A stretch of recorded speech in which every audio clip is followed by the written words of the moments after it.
What's up guys, Everything Apple Pro here, and today I wanted to show you something interesting, something different, so to speak, from the depths of the internet, a mini iPhone. Now, these things are becoming increasingly popular for whatever reason. There must be some merit to them. So in this video, let's check out the latest from China, a mini iPhone 8 Plus, what it can do and how bad or good it is. I'm actually very curious because I've been seeing these things pop up everywhere and I thought, let me get my hands on it and check it out. So this is the latest version. I actually have several of these. I'll show you a couple older ones as well. They're kind of interesting. Just the concept of getting an iPhone or something to look like an iPhone and make it as tiny as possible. All right, so let's dig in. Probably not how I should be opening iPhones, but let's cut in here. All right, here it is. Not the most grandiose packaging. Oh my gosh, that is so cute. It is an iPhone-like package with the iPhone on the top here. So let me get another angle in for you guys, but let's go ahead and open this thing up. It's so cute, so tiny. All right, so here it is. It's called the So Yes series. This is their latest model. And here it is. Oh my gosh, already I can see the iPhone lens right there. That's so funny. Wow, it is tiny. All right, so popping this out. Oh man, there it is. Definitely taking inspiration from the newer iPhone. Okay, peel this off. Not very presentable in the packaging, but hey, kind of interesting. All right, so the design is there. It's certainly very adorable, very tiny. It does have a camera flash. The second camera lens is obviously just for aesthetic purposes. It doesn't do anything here. It does have the antenna bands similar to the 7 series here.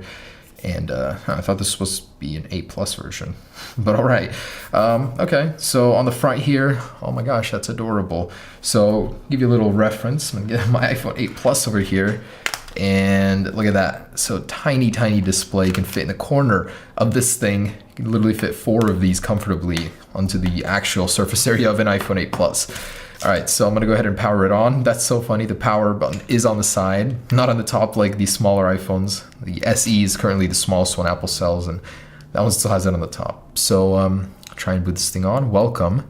Oh, all right.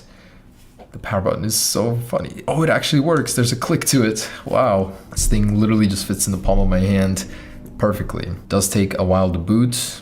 Might be running an older version of iOS here. Just kidding, Android is starting. So the tiniest Android or iPhone clone ever. That's so funny. It does have a SIM slot. I'll have to see what that is because I'm curious. Is it a nano or micro? Oh, it is a micro. Funny that they didn't use the actual tiny one that Apple uses. All right, so before I get into there, I just want to see what else this comes with. Charging cable, uses micro USB. Any stickers? Nothing interesting like that. All right, so let's take a look at this guy. All right, so here it is, the mini iPhone, and let's go ahead and click the home button. The screen does power on. It's pretty dim. I wonder if it's just like that or if I can turn it up. Probably not an organic LED display. How does this thing open? Just a swipe? Oh, wow, cool. It's got some icons from the iPhone as well. Let's go into settings here. Oh, it's just Android. So essentially, I think this is just a glorified Android phone that looks like an iPhone on the outside. Nothing on the inside except the icons actually look like an iPhone. The other clones actually try to do it. So brightness level, yeah, so that was a bit dim. Let's turn it all the way up. Ooh, very bright for something this small. Pretty dang bright. I'm actually so interested in seeing the specs on this thing. So I'm gonna download some apps and check that out. But got the phone messaging icons. Definitely not something that Apple currently uses. Pretty outdated. And yeah, this actually reminds me of something that we saw on r/jailbreak the other day, where a user turned his old iPhone into an ultra fast, basic spare iPhone or phone in general. I thought that was pretty cool. This kind of reminds me of that. So just 2 rows of icons here. Very cool.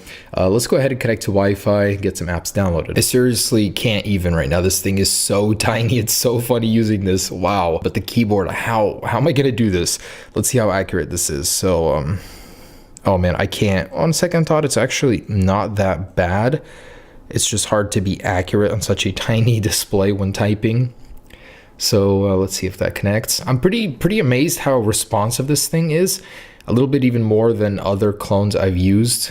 And look at that, look how fluid that is. Surprisingly, I don't know whatever processor is in here, but for what I paid for it, like $70, $80, not bad.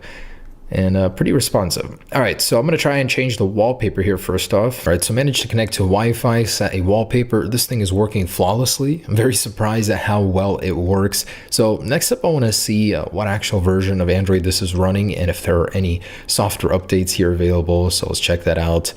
And Android version 6.0, pretty recent actually for something this small. Yep, all good to go here. I want to see if I can install a launcher for the lock screen to see if I can get a full iPhone experience here. All right, so this is actually super funny. I installed an iPhone 10 launcher on this iPhone 8 Plus, and it looks a lot more like iOS now. Not exactly the same icons, but definitely much better. So let's start from the lock screen here. We do have a iOS-ified lock screen now. You can slide to unlock, and we have a very similar effect to iOS here.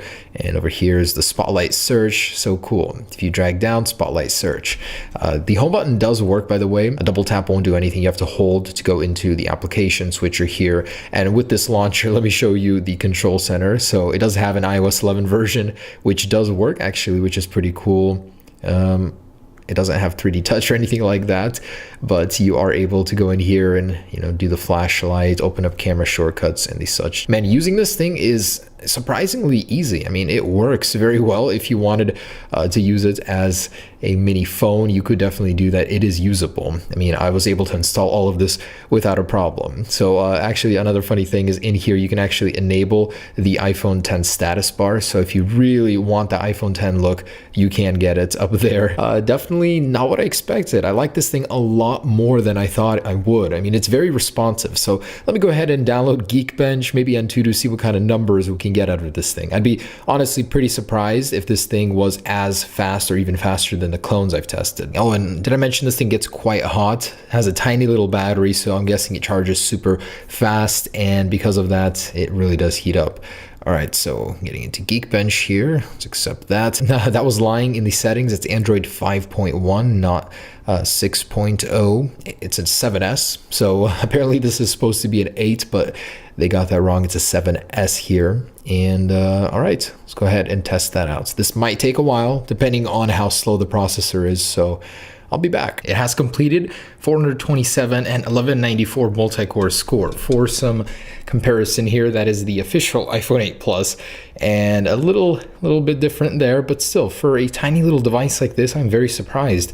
Pretty capable. Let's see about it actually in particular. So it has 1 gigabit or 1 gigabyte of RAM and ARM MT658. Wow, pretty capable. This is the same processor they actually put in the bigger clones. Anyways, let's see the graphics capability of this device with GFX Bench. Antutu for some reason is not supported. I think it's kind of amazing that Android is optimized for so many screen sizes, so many devices. I mean, my stovetop is running Android. That's how far it's come. Pretty dang cool, but I actually want to see what the resolution of this display is, so hopefully this program will tell me that. For some reason, it wasn't able to complete the rest, but for the original just T-Rex one, it got 590 score, while the iPhone gets 3,327. So quite a departure there from Apple's official product. Now, if I actually look at the info of this device, I found the resolution of the display, and it's 430 by 240. So not so far off from the original iPhone. Those were 480 by 320, but a little bit bigger, of course. So it does have a quad-core CPU, 1.3 gigahertz, and a Mali T400 GPU. So not so bad for the price, really not bad at all.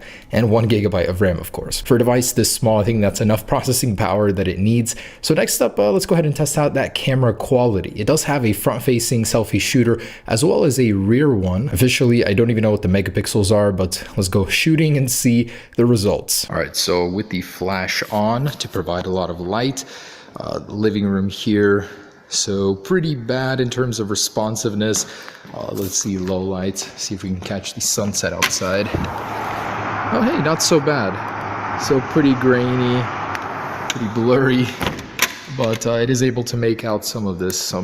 Wouldn't say it's terrible, but definitely, I think, worse than other clones that I've tested. And the selfie camera. So this one is very cropped, and it has a very interesting aspect ratio. I do have to hold it super far away because, man, it needs to be far away in order to get even a decent amount of stuff in the picture. My iPhone I'd hold just about here, so that's pretty bad. And lastly, with this thing on the official YouTube application, I wanted to see how the sound is, because this thing does have 3 speaker holes. I'm sure just one of these has a speaker, but let's see. All right, so some zoo here. Oh man, sounds like I'm listening to this from 100 feet away. Super tinny, can't make out much. All right, guys, so there it is, the iPhone 8 Plus clone, but the mini version. Compared to the real one, man, honestly, they did a good job. I'm very surprised how fun this thing is. It'd make a fun little toy for a kid, maybe at 60 bucks. So give it a try. Maybe you guys will like it. I'm honestly surprised how much I do. Camera, again, not a strong suit, but the design, they definitely got pretty similar. The functionality, nope, it's just stock Android, but with some skins, you can make the best of it and actually make it look like an iPhone. I definitely like the effort that they did put in on this. Now, there are a couple other ones I did want to show you. So some that are a little bit older, but also pretty similar to the other models. Check this out. It's got a mirror sheen on the front and back. It almost seems like the display is everywhere, but alas, that is not the case. So let me try and turn this thing on. How do I do that? Does it even have a power button? I'm guessing this is it. All right, and here's this. It is pretty crappily made. It's hard to tell, but there is a small display there and just a dialer. So pretty much just a phone.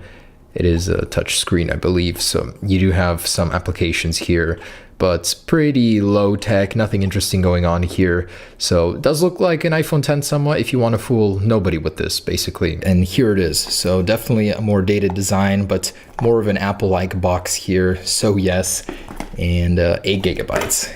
All right, let's dig in. Highly doubt the 8 gigabyte claim here, but also about the same price. Actually, this one was a little more expensive, which is strange considering it's a much older product. But let's see size-wise how it compares. Oh wow, that's chunky. They definitely made an improvement to the new one in terms of thickness, and it is a little bit smaller. The other one we checked out, so this one definitely is older. This looks like the old iPhone 2G clones from way back in the day. And the front, I guess, kind of looks like an iPhone 5S series. Not as good. Definitely put a lot of more effort into the newer one, but let's power it on. I do not like the power button placement. So definitely not as great of an attempt, even design-wise, as the new one. But it is rose gold here, so got that going for it. It does have a headphone jack. I just realized this one does not. They literally copied Apple. Whoa, creepy. But they copied Apple with the no headphone jack deal. On the older model, there was one. So evolution in the worst ways, guys. Come on, learn from Apple. Again, running Android, but this one's already set up.